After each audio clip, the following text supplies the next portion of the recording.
ভুলতে রে তোর কাজল কালো চোখ।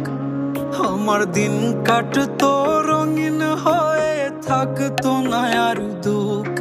তোর মায়া মুখটা ভাসলে চোখে থাকে না রে হুশ। আমি বলবো কি হয় নিজেই হারাই তোর মায়াতেই বুঝ। আমার